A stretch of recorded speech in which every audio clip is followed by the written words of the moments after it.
இது துலாம் ராசிக்கு எப்பதான் விடிவு காலம் பிறக்கும்? எப்படிதான் எங்க வாழ்க்கையில நாங்க வெளில வர்றது, ஜெயிக்கிறது அப்படின்னு நெறைய யோசனைகள் வரும். துலாம் வந்து காலபுருஷ லக்னத்திற்கு 7வது இடமாக வரும். இந்த 12 ராசிகள சரியாக பிரிச்சா 2ஆ பிரியக்கூடிய இடம் இது துலாம் ராசி. ராசியின் சின்னமாக நீதி தேவதையின் கையில் இருக்கக்கூடிய தராசு. வியாபாரம் இல்லாத இந்த உலகத்தில் எதுவுமே கிடையாது. பொருளாதாரம் சார்ந்த இடங்களில் அனைத்திலும் வியாபார ஸ்தலங்களில் இருக்கக்கூடிய தராசு இருக்கிறது. நிறைய நபர்களால் எடை போடப்படுகிறீர்கள். நிறைய நபர்களை நீங்கள் எடை போடுவீர்கள். நிறைய தடுமாற்றங்களுக்கு நடுவே, நெருக்கடிகளுக்கு நடுவே வந்து சிக்கிக்கொண்டு தவிக்கக்கூடிய நபர்களும், திருமண வாழ்க்கையை பேலன்ஸ் பண்ண முடியாம தவிக்கக்கூடிய நபர்களும் வந்து துலாம் ராசியில பிறந்தவங்க தான். ஒரு பெண்ணாக பிறந்து ஆணுடைய தன்மையிலே இயங்கி, நிறைய மாதவிடாய் சம்பந்தப்பட்ட பிரச்சனை, ஆண்களுக்கு நிகராக உழைத்து அதுக்கான கிரெடிட் இல்லாத பாதிப்புகள் அப்படிங்கிற மாரி நிறைய சிரமங்களுக்கு ஆளாகுறாங்க. சரிங்க. துலாம் ராசி, துலாம் லக்னத்துல பிறந்தவங்க எப்படிங்க ஜெயிக்கிறது? ஏதாவது வழி இருக்குதா? அப்படின்னு கேட்டா, அதுல என்ன தத்துவமேங்கிறது என்ன நடக்குது அப்படின்னா, துலாம் ராசியினுடைய அந்த ராசி அதிபதியாகிய சுக்கிரன், சூரிய பகவானுக்கு பகை கிரகமாக வருகிறார். உங்கள் ராசியினுடைய 11ஆம் இட அதிபதியாகிய சிம்ம ராசியின் அதிபதி சூரிய பகவான் உங்கள் ராசியிலே நீச்சமடைகிறார். 4 மற்றும் 5ஆம் இட அதிபதியாக வரக்கூடிய சனி பகவான் உங்கள் ராசியிலே உச்சமடைகிறார். 5 அப்படின்னா நம்ம ஆசைப்படக்கூடிய விஷயம். உங்கள் ஆசைக்கு எந்த நாள்லயும் வந்து பாத்தீங்கன்னா, அந்த விட்டு வெளியில வராதீங்க. ஒரு டார்கெட்ட முடிவு பண்ணிட்டு அதுக்காக ஓடிட்டே இருங்க.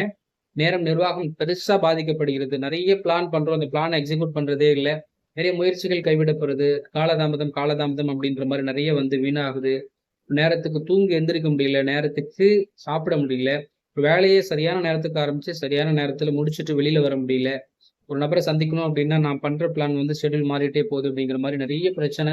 எல்லாமே வந்து காலதாமதம், காலதாமதம் அப்படின்ற மாரி என்னுடைய லைஃப்ல வந்து பாத்தீங்கன்னா நடக்குது. இதுக்கு எல்லாத்துக்கும் காரணம், ராசியிலே வந்து 11ஆம் இட அதிபதி ஒரு மனநிறைவை தரக்கூடிய, பொருளாதாரத்தில் திருப்தி தரக்கூடிய சூரிய பகவான் நீச்சம் அடையக்கூடிய காரணமும், இந்த சனி, சூரியன், சுக்கிரனுடைய கிரக இணைவு, பேலன்ஸ் ஆகாத சூரியனுடைய தத்துவம் அங்கே இருப்பது ஒரு காரணம் அப்படின்னு நம்ம வந்து தெரிஞ்சுக்கிறோம்.